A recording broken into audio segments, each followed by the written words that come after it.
Okay, today's lesson is we're starting chapter 2. We're not going to have a unit test on chapter 1. It's 8:24, and this will be due on Wednesday because that's the next time I see you. 2.1, day 2, day 1. A relation is a correspondence between two sets. If X and Y are two elements in these sets, and if a relation exists between X and Y, then we say that X corresponds to Y.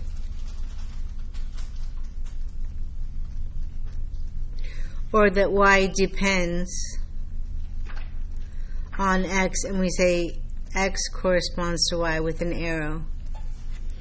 There are 4 ways to express a relation between two sets.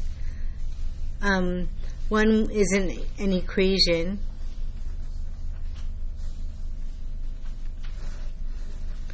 Like y equals 3x minus 1. Another way is an ordered pair. Like 0, negative 1. We're going to change the 4 to a 5 because there's a graph. You can graph the ordered pairs or you can graph the equation, and that would be a pairing of X and Y coordinates. A table where you could have X and Y, which could also be ordered pairs, right? But it could be a table or a mapping. So there's 5 ways.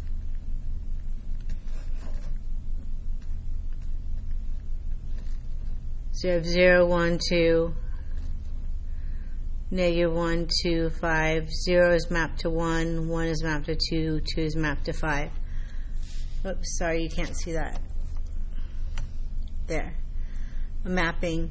0 is mapped to 1, 1 is mapped to 2, 2 is mapped to 5. This is X, this is Y. Let X and Y be two non-empty sets.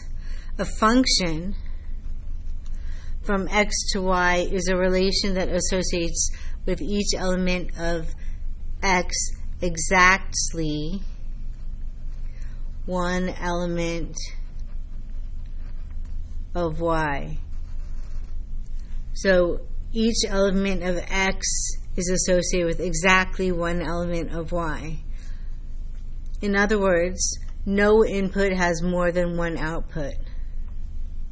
For a function, we're going to write each input has exactly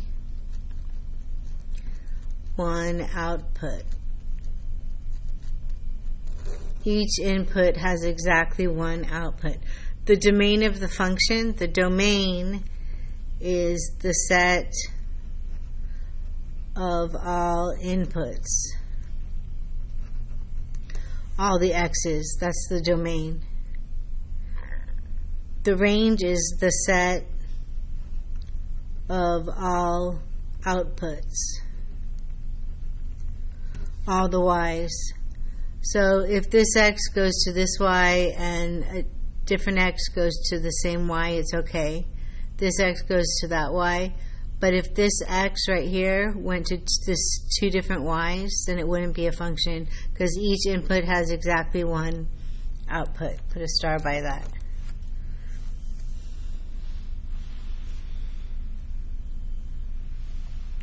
Can an element in the range be repeated?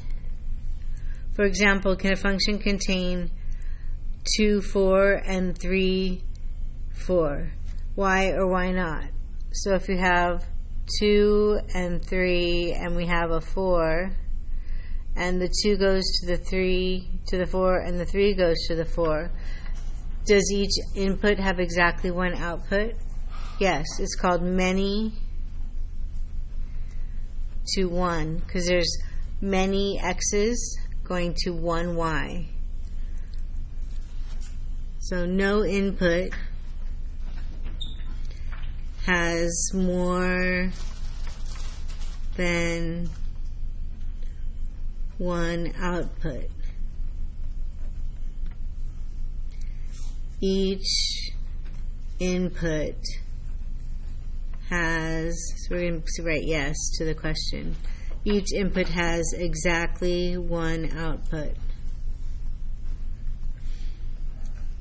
Outputs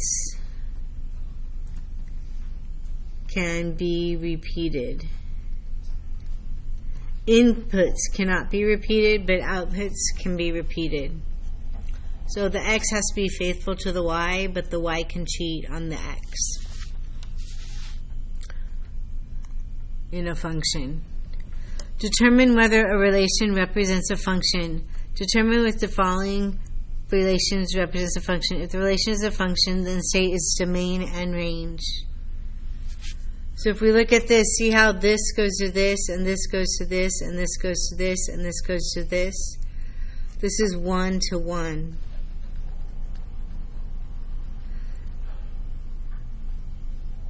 Because each x goes to one y and vice versa. It's 1 to 1. So this one is yes. It's a function because each input has exactly one output. And the domain would be no high school diploma, some colleges, some graduations. And we'd write them in a set notation, separated by commas. And then the range would be these percentages, separated by commas. For this one, we're looking to see if the x is repeated.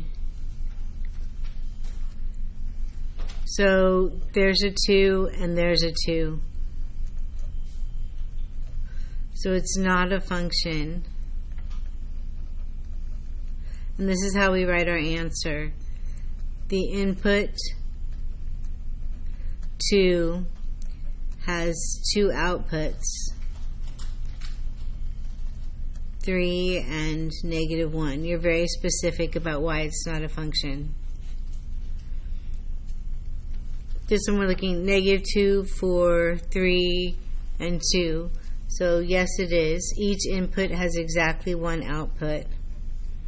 And the domain is the x's, -2, 4, 3, and 2. And the range is the y values, 3, 1, -2, -1. If one of them is repeated, you don't have to list it more than once. Here's a 2 and here's a 2. It messes up again. Those questions are so similar. Not a function. The input 2 has two outputs, 3 and -1. 3 and -1.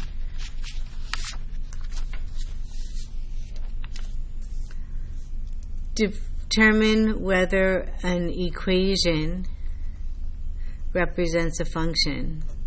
So we look at this and we can get a little closer.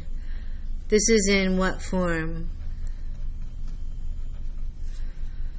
Slope-intercept form. So say that x equals 2. If the input is 2,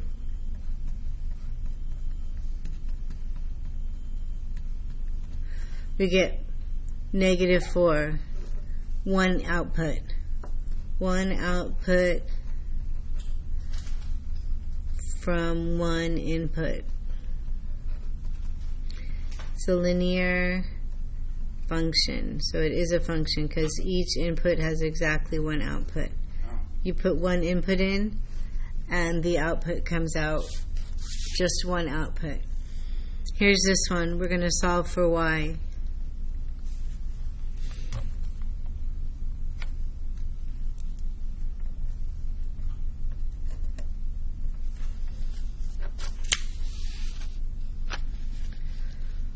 So 2y squared equals x minus 1. I subtracted 1 from both sides. Divide by 2. 1/2 x minus 1/2. Take the square root. 1/2 x minus 1/2. What am I forgetting? The plus or minus. So there's two outputs for one input, not a function. It's not a function. In general, the idea behind a function is its predictability. If an input is known, we can use a function to determine the output. With non-functions, we don't have this predictability. Sometimes it's helpful to think of a function as a machine that receives the input as a number from the domain, manipulates it, and outputs the value with certain restrictions. It only accepts numbers from the domain of the function.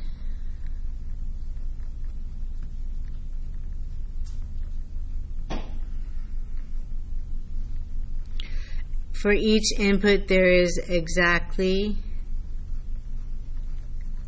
one output. For a function y equals f of x, the variable x is called the independent variable.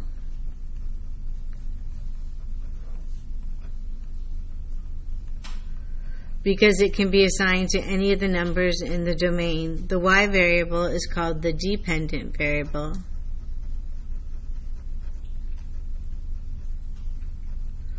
Because its value depends on x. So we're going to name the independent and dependent variables in these equations. So we're going to state the name, the independent variable, and the dependent variable. So the name is G. This one, the name is F. And this one, the name is R. The independent variable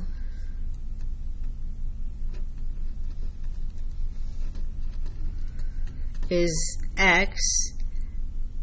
And what's the dependent variable?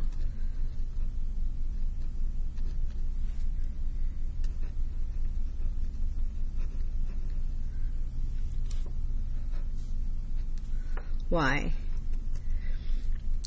What's the independent variable on B? X. And what depends on it?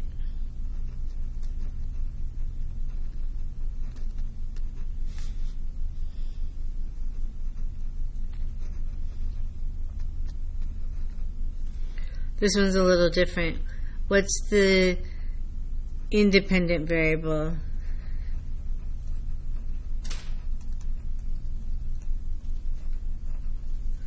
It's this. So it's N. And what's the dependent variable?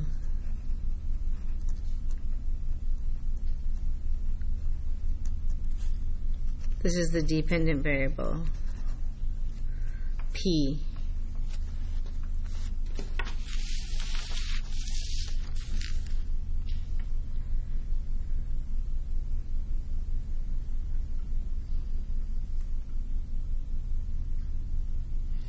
So that's where we're going to end for the day. The homework assignment is going to be number 8, 2.1, day 1. It's on page 56, which I'll put up on Canvas, but you need to get your books between 1 o'clock and 3 o'clock very soon, or I'm going to stop doing that. I'm going to put the assignment on Canvas. So I will see you on Wednesday.